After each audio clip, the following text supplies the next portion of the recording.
here to the left. Cameron T, go ahead and start us off. Ryan, the first drive of that Penn State game, you guys got the ball and Jeremiah Pierce a lot early. They had 4 catches and a touchdown. I know you guys like to try to get him involved early, but is there also something to getting him the ball as much as you can to see how the defense and the way that defense adjusts to Jeremiah and kind of how that sets up? Well, we're always trying to find the way to get the ball to our playmakers, certainly Jeremiah, but then there's also a balance of making sure you're doing what makes sense to move the ball down the field. But we're always trying to identify early on what everybody's plan is. It's usually not just what they do; it's usually something different. But whatever that is, and then we try to adjust from there along the way, trying to make sure that we're intentional about how we spread the ball around. Back here, Steve Hellwagon. Hey, Coach. Way in the back. Purdue's record 2-7 doesn't look that great. The last 2 games lost by 3 to Rutgers and 5 to Michigan. Just what are they doing to be that much more competitive? It feels like they're ready to break through at some point. Yeah. You can't allow that to happen. Well, if you watch the film, which I know everybody in our building is, they're getting better every week, and I think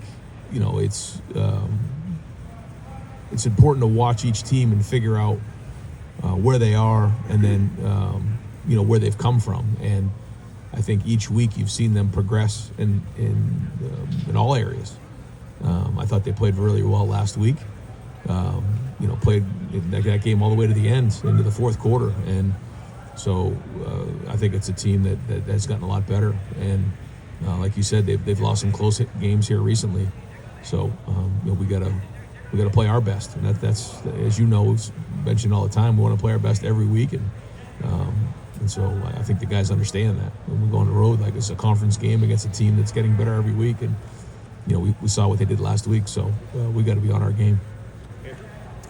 Ryan, when you guys start to take commitments from kids that are more than a year away from signing, so 27, 28, what boxes do you guys want to have checks to let you know, hey, this is something we can feel comfortable about, especially with all that can change between now and from when they sign? Yeah, I think every recruit is different in their own way, but we want to make sure that we get evaluations in a lot of areas. One, obviously, as a player, physically.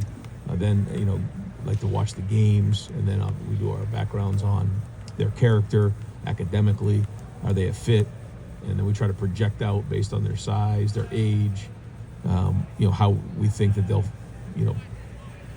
look in a year, 2 years, 3 years. We like to think we're right all the time, but we're not. We have to figure that out, and but you have to get on it. Now, I don't think anybody likes the idea of really recruiting these guys. I remember when I first started coaching, if you took a commitment from somebody who was like a junior, it was a huge deal. And now, it's just so much different. But if you don't do it, somebody else will. So we want to be aggressive and make sure we're bringing in the right people. Spencer?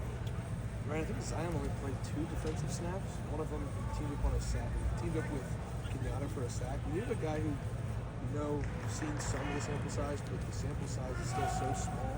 But in that, he is making those plays. How do you balance, knowing that there's probably going to be some growing pains, but also wanting to get him bigger sample? I think that's the case for quite a few guys on the team, and so we know we're going to have to play depth. So the more we can get those guys in the game, the better.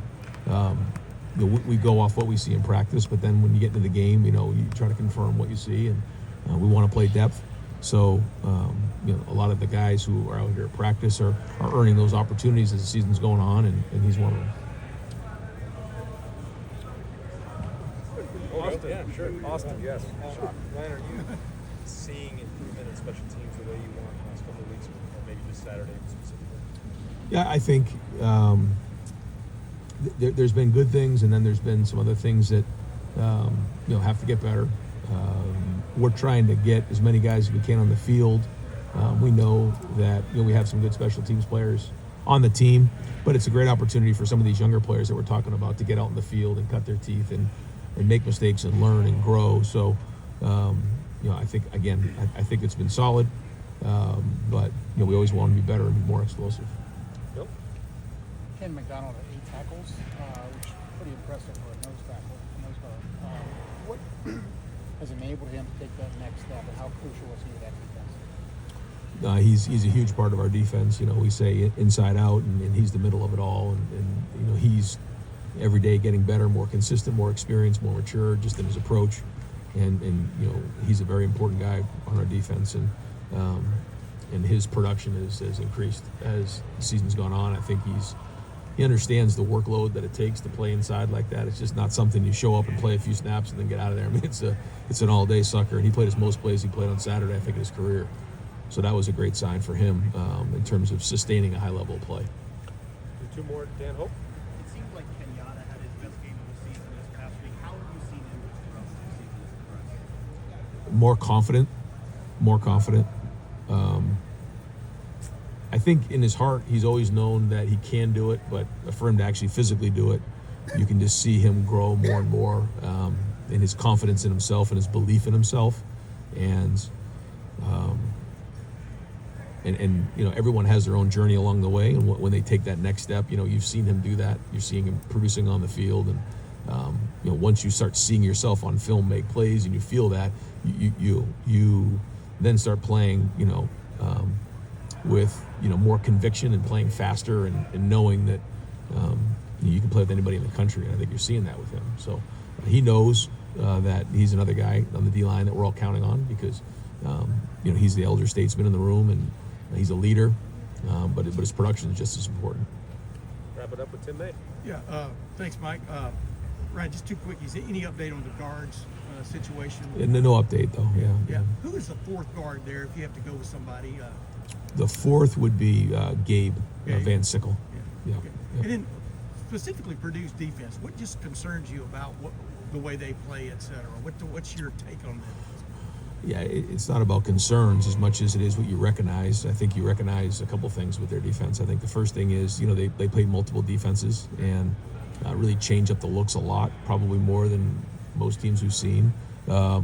They play hard.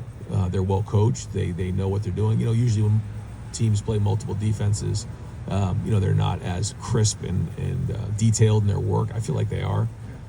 They run to the ball.